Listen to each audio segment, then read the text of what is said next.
오늘 우리에게 주시는 하나님의 말씀은 베드로전서 4장 1절에서 6절입니다. 베드로전서 4장 1절에서 6절입니다.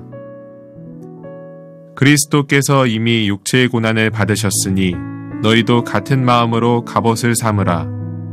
이는 육체의 고난을 받은 자는 죄를 그쳤음이니 그 후로는 다시 사람의 정욕을 따르지 않고 하나님의 뜻을 따라 육체에 남을 때를 살게 하려 함이라.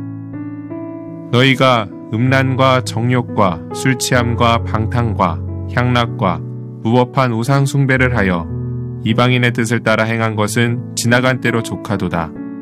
이러므로 너희가 그들과 함께 그런 극한 방탕에 다름질하지 아니하는 것을 그들이 이상히 여겨 비방하나 그들이 산자와 죽은 자를 심판하기로 예비하신 이에게 사실대로 고하리라. 이를 위하여 죽은 자들에게도 복음이 전파되었으니 이는 육체로는 사람으로 심판을 받으나 영으로는 하나님을 따라 살게 하려 함이라.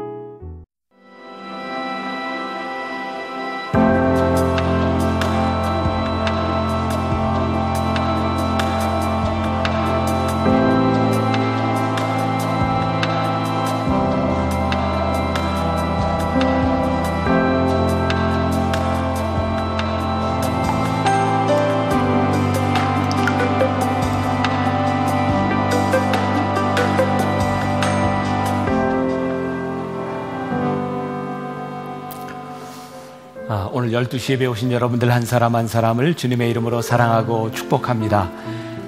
연주가 너무 좋았죠? M 클래식. 우리 교회에서는 새롭게 만들어진 팀인데 앞으로 활동이 기대되는 팀이기도 하고요. 또 3부 때는 우리 이제 밴드가 함께 이렇게 찬양을 하는데 저 개인적으로 그냥 한국 기독교 안에서 찬양을 제일 잘하는 팀 하면 M 클래식이 이렇게 떠오르고 또 찬양을 제일 잘하는 연주팀 하면 M-뮤직이 떠올랐으면 좋겠다 하는 마음을 가지고 우리 교회에서 함께 불렀던 이 찬양들이 우리나라뿐만 아니라 전 세계 크리스찬들에게 널리 이렇게 함께 부를 수 있는, 들을 수 있는 찬양이 되었으면 좋겠다는 꿈을 가지고 두 팀이 만들어졌습니다. 우리 한번 큰 박수로 격려하고 축복하면 좋을 것 같아요. 한번 일어나 봅시다. 네, 축복합니다. 감사합니다. 이제 우리가 다음 주면 추수감사절을 맞이하게 되는데 하나님이 참 우리나라의 이민족에게 이때 추수감사절을 잘 지낼 수 있도록 과일을 얼마나 이렇게 잘 주셨는지 몰라요. 추수감사절은 감과 사과를 들고 오면 감사. 이렇게 됐네요. 네. 자, 우리 인터넷으로 예배드리는 많은 분들에게 감사하세요. 감과 사과를 들고 감사하세요. 한번 흔들어 봅시다. 시작. 감사하세요. 네, 고맙습니다. 자, 다음 주에 여러분들 과일을 잘 가져오셔서 나누는 매년 있는 일이고요. 여러분들 밑에 보면 추수감사 헌금 봉투가 있는데 이번에 좀 새롭게 제작을 했습니다. 꺼내보세요. 자, 다 꺼내보세요. 제가 설명을 좀 드리겠습니다. 자, 꺼내보시면 추수감사 헌금이라고 되어 있고 은혜와 감사는 흐르는 물이 되어, 이게 다음 주 추수감사절 설교 제목입니다. 제가 설교 제목을 잡았지만 참 시적으로 설교 제목을 잡았죠. 이유가 있습니다. 우리의 감사가 은혜가 흐르는 강물과 같아, 이런 느낌을 가지고 말씀을 준비했고요. 이번에 제가 우리 교인들에게 너무 이런 훈련을 못 시키나, 이 추수감사절은 올 한 해 우리들이 하나님 앞에 감사의 고백을 하는 것인데 그냥 헌금을 드리는 것이 아니라 여러분들이 감사하는 일들을 좀 적어보고 믿음으로 고백을 좀 했으면 좋겠어요. 그래서 제가 이번에 봉투를 따로 만들려고 그랬습니다. 여러분들 손으로 여러분들의 오늘 한 해 있었던 일을 감사할 수 있도록 적도록 되어 있고요. 정성스럽게 여러분들이 적고 한 해의 감사를 여러분들 믿음으로 고백하고 이 예물들이 흘러서 다음 세대를 위해서 쓰여집니다. 우리 만나교회의 모든 절기 헌금은 목적에 따라 잘 쓰여져요. 근데 다음 세대를 위해 추수감사 헌금이 잘 쓰여질 수 있도록 여러분들 감사하시고요. 이번 추수감사절에는 또 특별히 우리가 창립기념일과 또 변화산 기도회 때 헌금했던 우리 교회 담장을 넘어서 헌금이 이렇게 쓰여졌으면 좋겠다 했던 감사의 이야기들을 좀 나누려고 합니다. 우리 정원이라고 하는 어린이가 눈이 안 보이기 시작해서 이제 피아노를 안 보이는 상태에서 배우게 되었고요. 그 아이에게 피아노를 사줬고 다음 주에 이 아이가 연주를 하게 됩니다. 또 우리 암으로 투병하는 분들 굉장히 수술비와 원비가 많이 드는 그런 일들이었는데, 지난주에는 또 특별히 우리가 헌혈을 하는 일을 했죠. 116명이 헌혈을 동참해서 릴레이로 하고 있고요. 또 헌혈증도 많이 내주셨습니다. 그런 감사의 이야기들을 함께 나누는 추수감사절이 될 겁니다. 추수감사절에 혹시 절기 때마다 나오는 또 남편이 있죠. 절기 때마다 나오는 그 누구 다 데리고 감사의 고백으로 예배를 드릴 수 있도록 의미 있는 추수감사절이 되었으면 좋겠습니다. 자, 오늘도 말씀으로 우리 들어가기 전에 이 말씀이 내 속에서 역사하기를 믿음으로 고백하고 성경 다 들고 가슴에 안고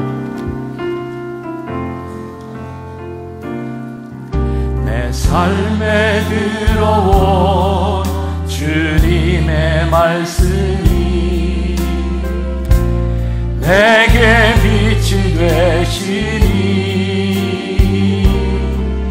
내 삶의 어두운 절망 가운데 소망 보게 하시네. 말씀이 내게 역사하기를, 말씀이 내게 살아있기를,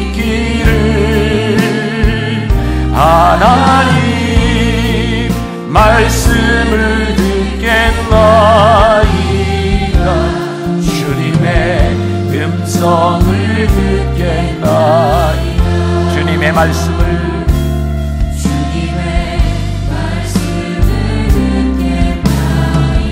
주님의 뜻대로 살겠나이다. 주님의 뜻대로 살겠나이다. 자, 이제 베드로전서의 말씀이 이제 끝을 향해 달려가고 있습니다. 오늘 말씀의 제목은 다시 사람의 정욕을 따르지 마십시오. 어제 토요 예배에 어떤 분이 예배를 마치고 저에게 파묻혀서 많이 울었습니다. 누군지 처음 보는 분이었고요. 그분은 광양에 살고 있는 분이었어요. 예배를 드리고 싶어서 광양에서부터 올라와서 예배를 드리고 가셨어요. 그분이 예배를 드리는 중에 여기 다시 생각하라 라고 하는 이 주제 글귀가 그렇게 보였답니다. 다시 시작하라. 많은 상처가 있었고요. 힘든 가운데 이 말씀을 또 함께 사모하는 마음으로 하나님이 다시 시작하게 하는 힘을 주셨다고. 제가 어제 입었던 옷을 못 입고 왔어요. 여기 울어서. 제 마음속에 그런 소원이 있었습니다. 하나님, 오늘 말씀이 누군가의 삶을 다시 시작하게 하시고 누군가의 삶에 힘을 주시는 그런 말씀이 되게 하여 주옵소서. 베드로가 이 편지를 쓸 때 저에게는 그런 마음이 느껴지는 거예요. 초대교회에 있는 성도들에게 편지를 쓰는데 그들이 이미 하나님의 은혜를 알고 살아갔는데 또 죄 가운데 살아가는 거예요. 그걸 보니까 너무 안타까워서 오늘 이 말씀을 편지로 보내고 있는 거죠. 목사인 제 입장에서 우리 교인들을 바라보며 믿음을 붙들지 못하는 사람들, 저도 그 대상일 수 있죠. 하나님께서 우리를 바라보며 안타까워하는 마음으로 이 말씀을 주실 수 있겠다.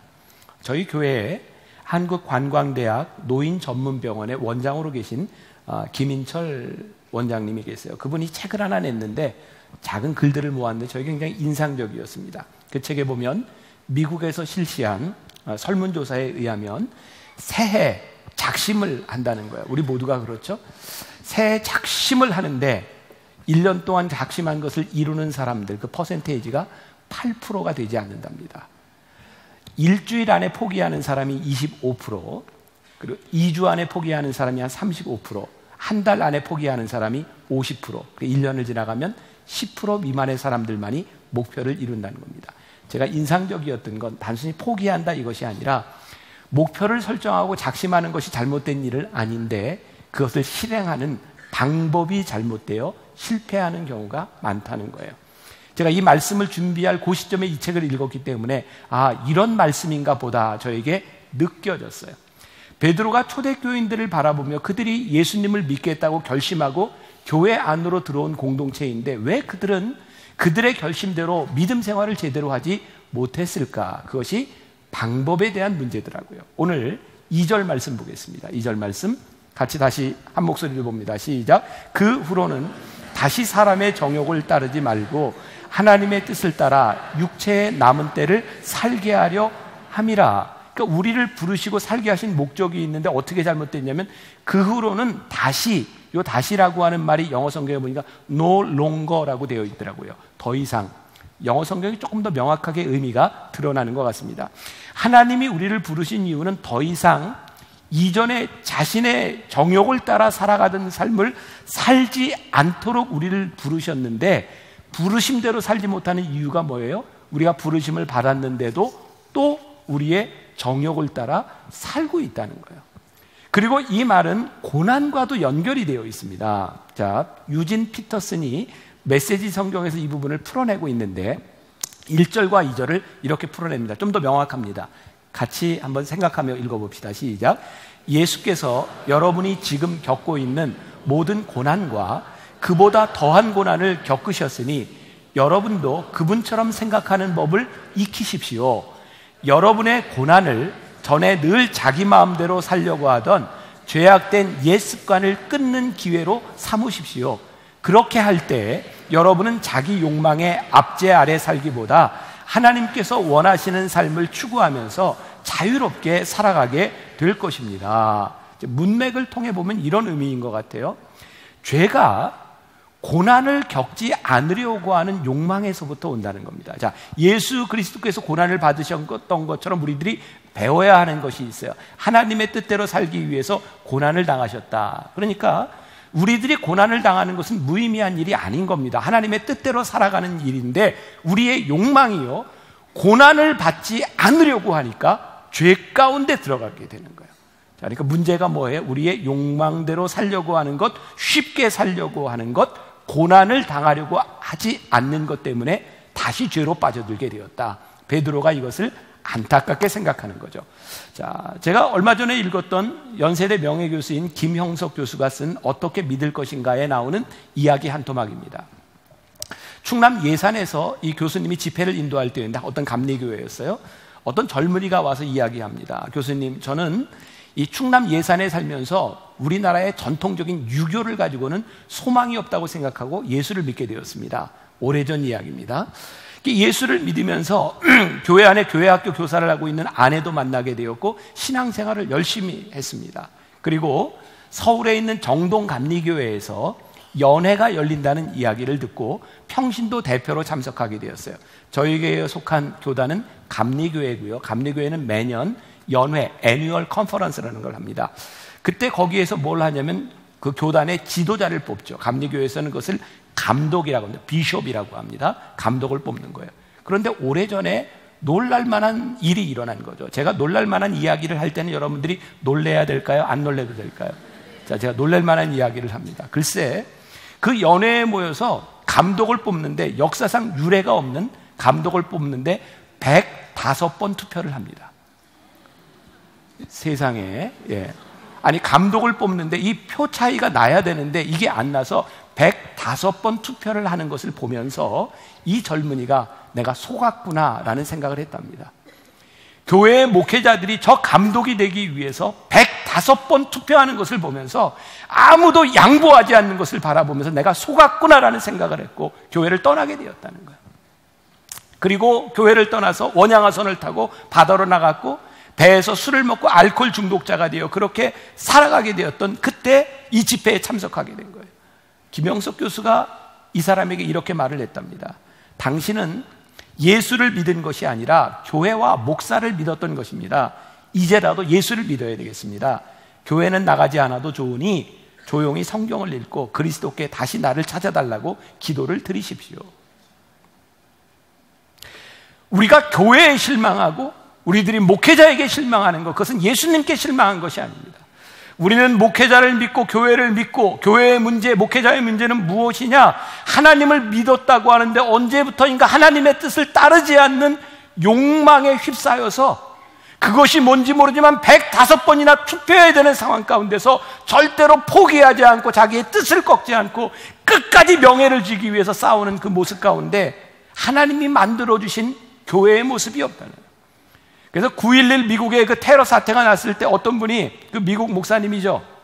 자세한 건 기억이 나지 않지만 그 그 비디오로 설교가 떠들면서 많은 사람들이 됐어요. 그분이 그렇게 얘기했습니다. 여러분, 교회로부터 도망가십시오. 교회로부터 피하십시오.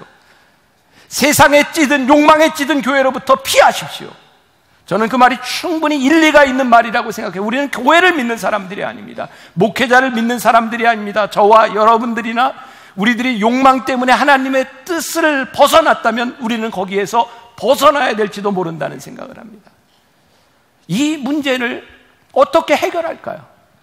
베드로가 가지고 있었던 이 교회를 향한 그 문제들 무엇이에요? 예수를 믿겠다고 교회 공동체에 들어왔는데 언제부터인가 예수를 믿는 것이 아니라 타락해버린 욕망에 따라 죄를 짓고 있는 교회 공동체를 바라보며 베드로가 무엇을 이야기하고 있는가 문제를 해결하는 방법이 있는데, 여러분, 끝까지 신앙을 붙들라는 거예요.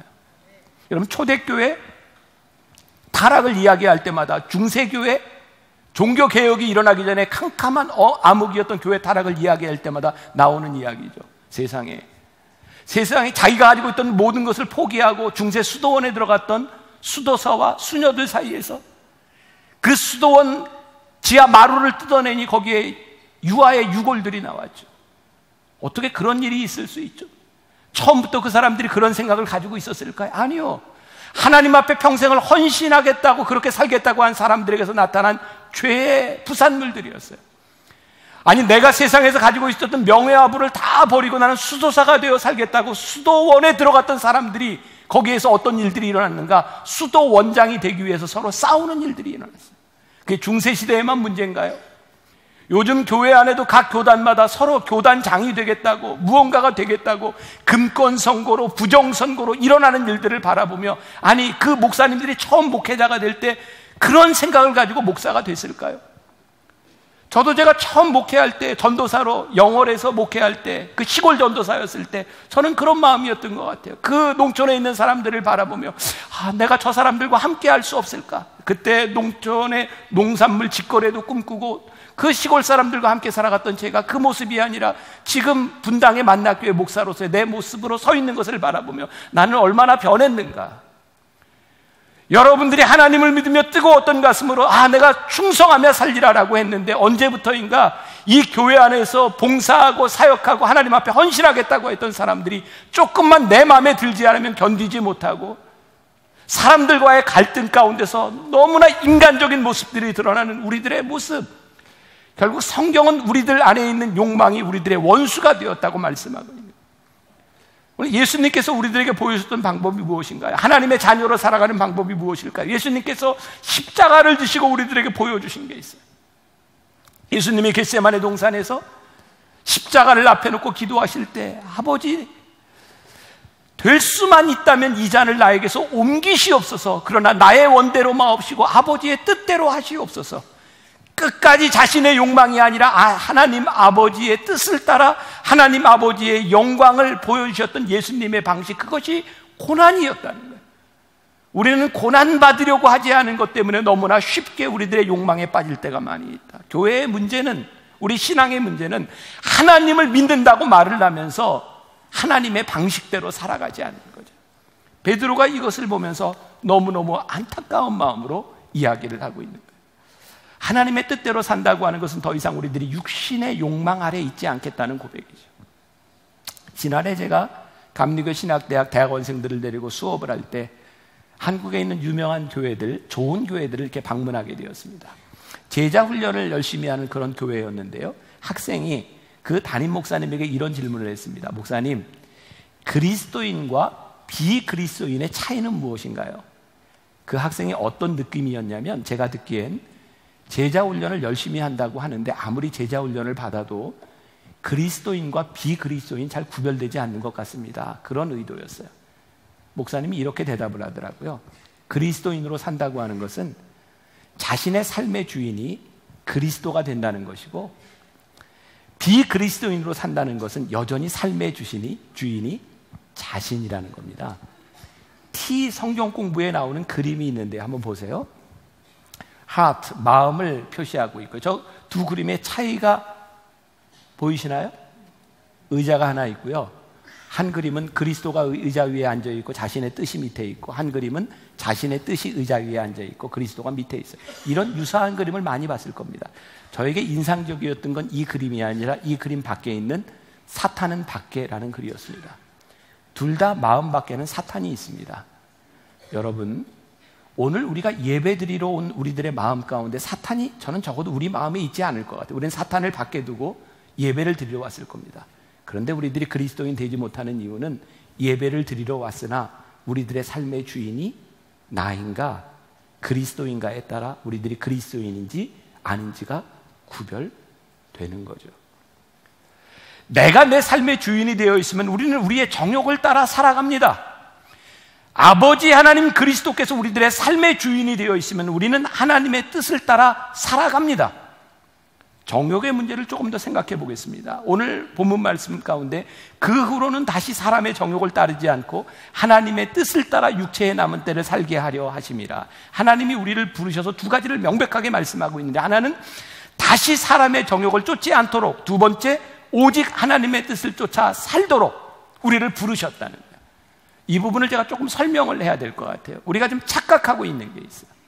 하나님이 우리를 부르셨다고 하는 이 말씀 가운데는 우리들이 흔히 이야기하는 소명이라고 하는 말로 다시 쓸 수 있고요. 이 소명이라고 하는 것은 하나님과 우리 사이의 관계에 대한 부분입니다. 자, 그런데 우리들이 이걸 착각한다는 거죠. 우리 청년들 가운데도 어제 토요 예배 때 우리 수험생들이 나와서 함께 예배드리고 이제 기도하는 시간을 가졌는데, 제가 수험생들에도 그런 얘기를 했어요. 믿음도 좋고 똑똑한 학생들이라면 그런 고민을 하지 않을까요? 하나님, 제가 공부해서 이 성적을 받고 어느 대학을 가고 어떤 직업을 가져야 하나님이 기뻐하시는 일일까요? 그리고 실제로 교회 안에서 청년들 가운데 진짜 믿음 좋은 청년들은요, 그런 고민을 합니다. 하나님, 제가 어떤 직장을 가질까요? 근데 문제는 뭔지 아세요? 계속 이런 고민을 한다는 거예요. 계속 고민해요. 하나님, 제가 어떤 직장을 가져야 될까요? 계속 고민합니다. 쉽게 답이 없습니다. 계속 고민합니다. 그래서 고민만 해요. 제가 이런 이야기를 하고 싶어요. 고민하지 말라고. 내가 하나님 앞에 불림을 받은 것이 확실하다면 네가 무슨 직업을 가질까의 고민이 아니라 네가 하는 일들이 얼마나 귀한지를 알고, 내가 하는 그 일 가운데 주저하지 말고 네가 그 일을 할 때 하나님이 원하시는 일인지 아닌지를 구별할 수 있으면 되는데, 우리는 아무 일도 하지 못하고 그것이 하나님의 뜻인지를 구별해요. 저에게는 그런 믿음이 있거든요. 제가 하나님의 은혜를 받고 난 후에 저도 전에 그랬던 것 같아요. 하나님, 제가 어떻게 하죠? 저 어느 교회 가서 목회를 하죠? 저 어떻게 하죠? 근데 하나님께서 저에게 은혜를 받은 후에 깨닫게 하신 것은 그러지 말라는 거였어요. 우리들에게 필요한 것은 하나님의 뜻대로 살아가려고 하는 용기지 무엇을 해야 될지에 대한 갈팡질팡이 아니에요. 그러면서 제가 깨닫게 된 것이, 하나님이 원하시면 그 길로 인도하시고 하나님이 원치 않으시면 막으신다는 거예요. 그러니까 우리들이 하나님의 사람으로 불림을 받고 여러분들이 무엇을 해도 괜찮아요. 근데 중요한 건 여러분들이 하나님 앞에 열려져 있으면 되는 거예요. 하나님이 막으시면 서고 가라 하시면 가면 되는 거예요. 그때 우리들의 소명을 발견하게 되는 거예요. 1차적으로 하나님이 우리를 하나님의 뜻대로 살아가도록 우리들이 부르신 그 부르심 가운데 우리는 이미 소명이 시작됐어요. 이것이 1차적인 소명인 거예요.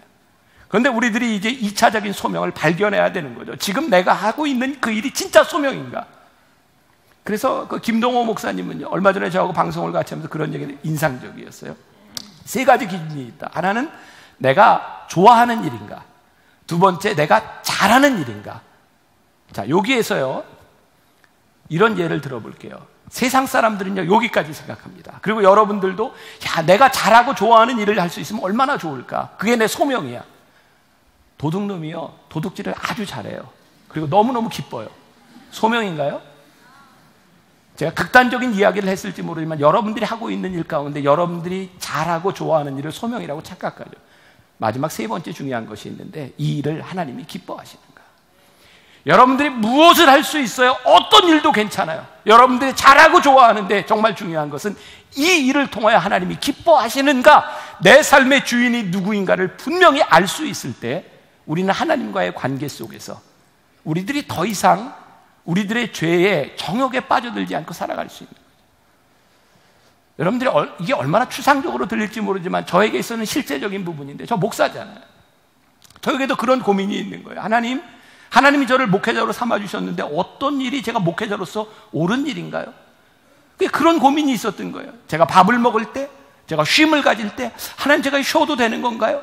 저에게는 그 목회를 하면서 쉬는 시간, 휴식을 가지는 거에 대한 길티 필링이 있어서 내가 이렇게 쉬어도 되나?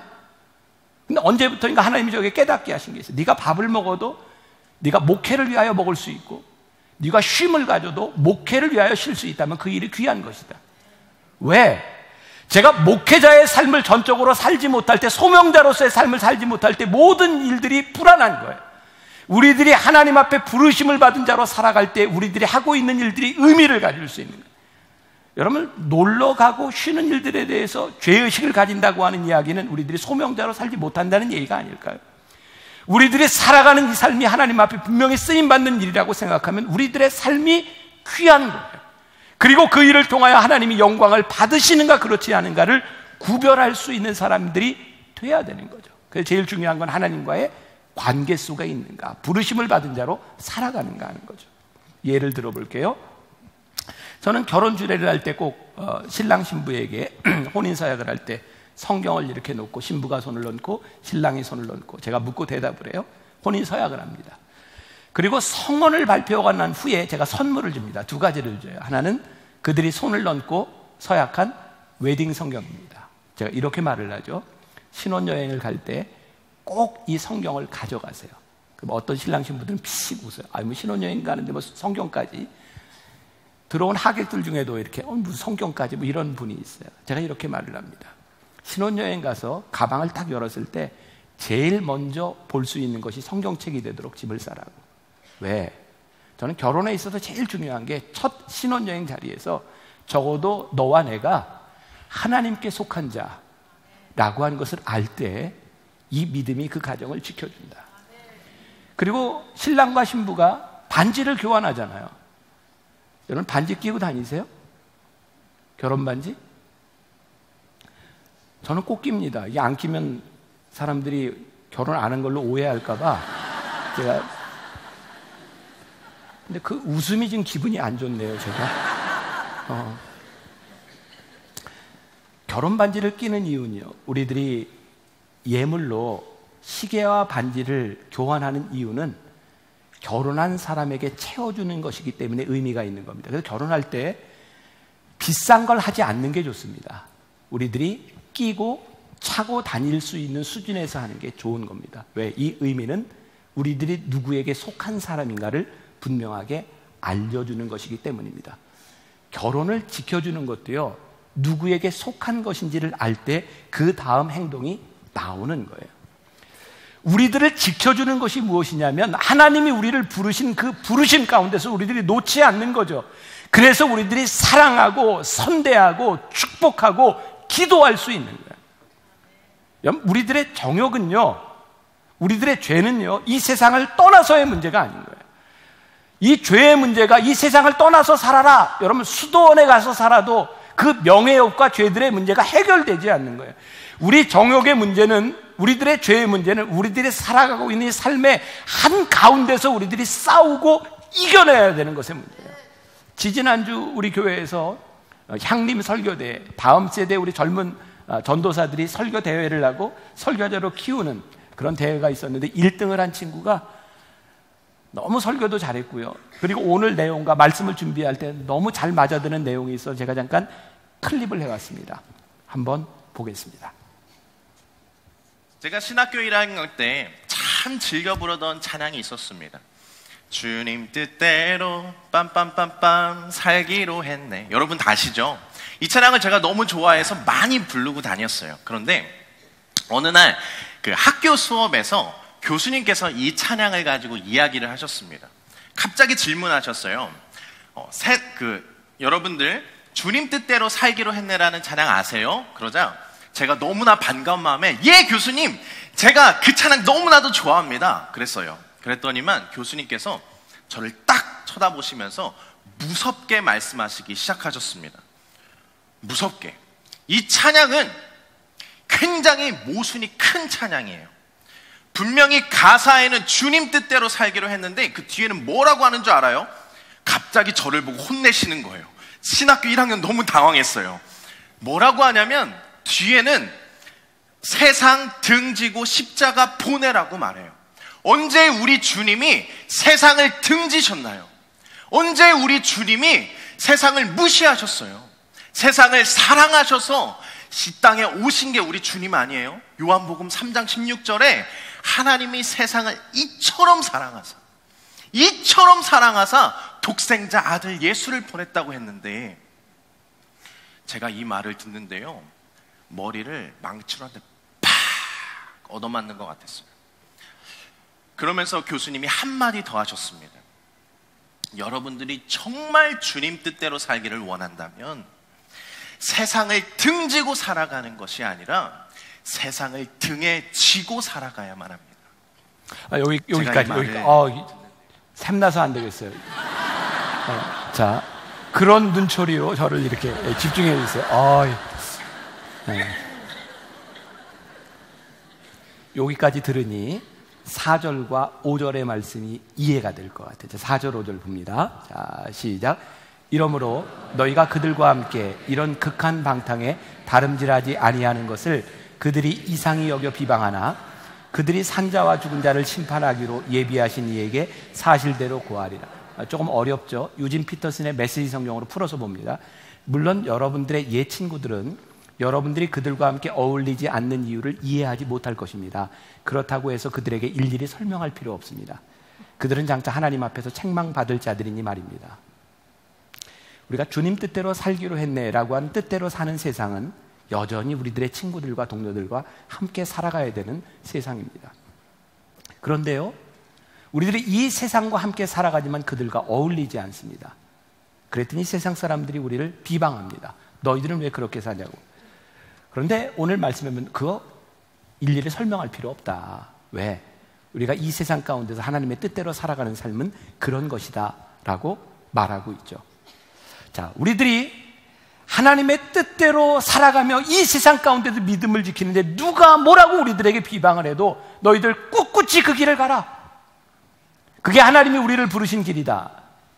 제가 조금 쉽게 예를 들을게요. 말씀을 준비하면서 저에게 왜 이런 예가 떠올랐는지 모르는데, 제가 예전에 제가 은혜 받기 전에, 지금은 아니에요, 노름하던 때 제가 노름하던 일이 생각이 났어요. 자, 제가 주로 즐겨 하던 것이 포커였어요. 포커. 자, 아시는 분은 아시겠죠? 이제 포커를 하면 먼저 이렇게 패를 3장을 카드를 나눠줍니다. 그럼 3장 중에 2장은 자기만 보고 1장은 밑에다 내려놓습니다. 그리고 이제 맞춰가는 거예요. 숫자로 맞히든, 그 숫자로 맞추는 걸 스트레이트라고 이야기를 하고, 색깔로 맞추는 걸 플러시라고 이야기를 하죠. 아주 좋은 건 스트레이트 플러시고요.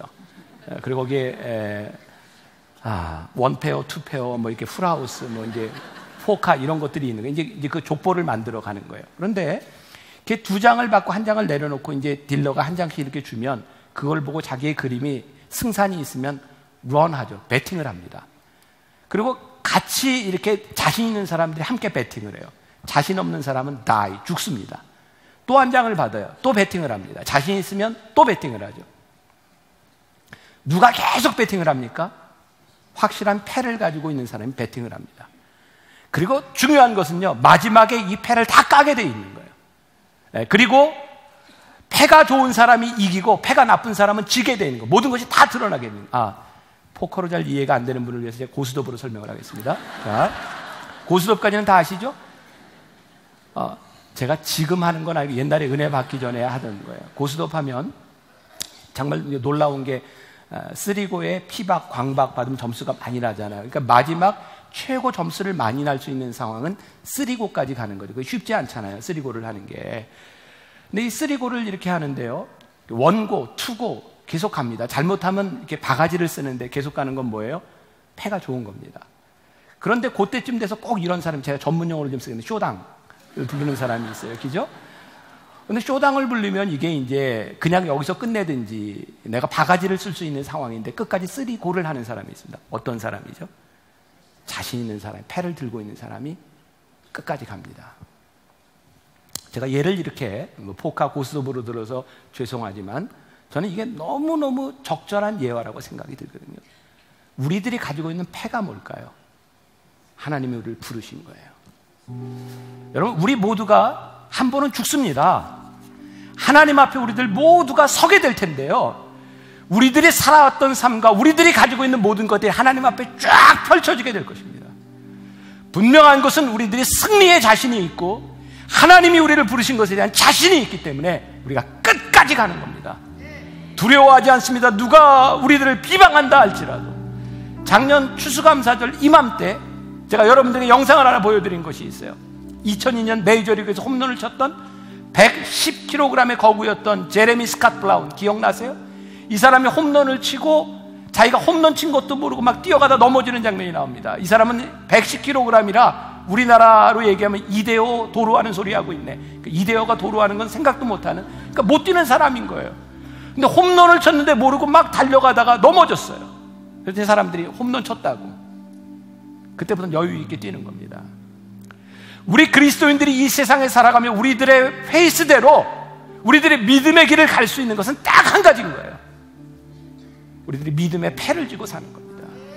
하나님 우리를 부르셔서 마지막 날 모든 것이 드러나게 될 터인데, 그때에 하나님 우리와 함께 하실 영광스러운 그 자리에 우리들에게 있게 될 그것을 우리들이 믿기에, 여러분들이나 저나 다 하나님 나라에 가잖아요.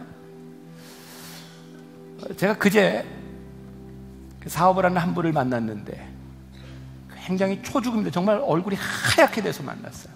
약속을 했기 때문에 나왔지만 며칠 전에 건강검진을 했는데 10년 전에도 대장암 수술을 받았던 사람이에요. 이제 50대인 사람이에요. 건강검진을 하는데 폐에 5cm짜리의 종양이 보인다고 CT를 찍고 온 거예요.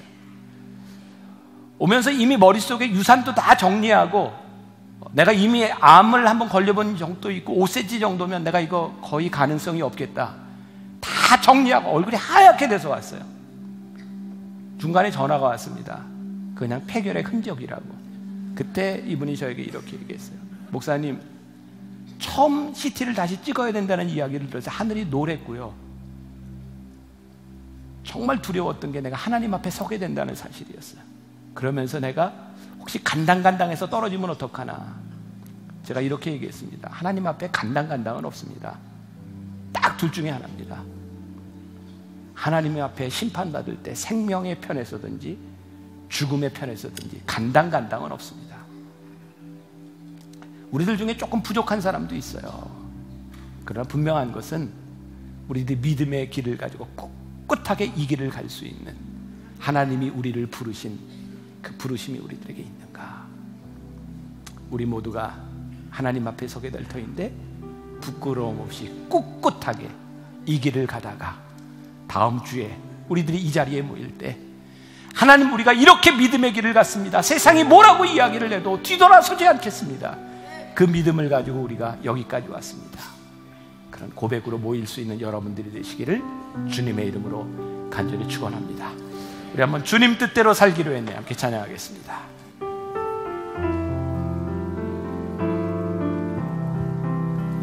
주님 뜻대로 살기로 했네, 주님 뜻대로 살기로 했네, 주님 뜻대로 살기로 했네, 뒤돌아서지 않게. 주님 뜻대로, 주님 뜻대로 살기로 했네, 주님 뜻대로 살기로 했네, 주님 뜻대로 살기로 했네, 뒤돌아서지 않게. 이 세상 사람 날 몰라줘도, 세상 사람 날 몰라줘도, 그렇습니다 주님, 이 세상 사람 날 몰라줘도 주님, 제가 주님의 길을 가겠습니다. 주님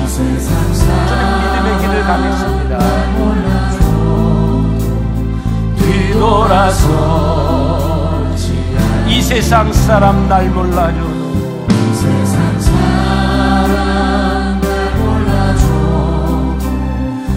세상 사람 날 몰라줘도, 이 세상 사람 날 몰라줘도 뒤돌아서지 않게. 세상 등지고, 세상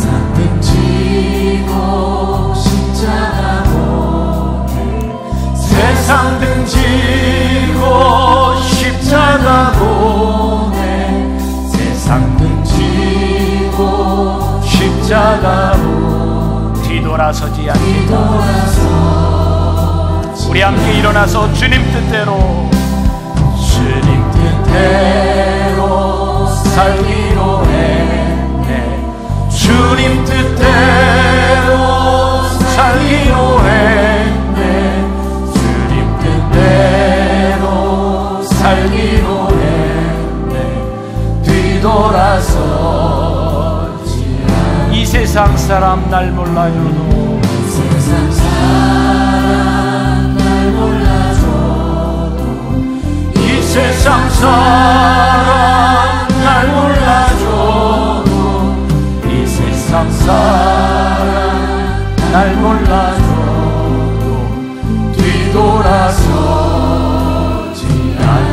뒤돌아서지 않겠네 뒤돌아서지 않겠네 우리 한 번 더 뒤돌아서지 않겠네 뒤돌아서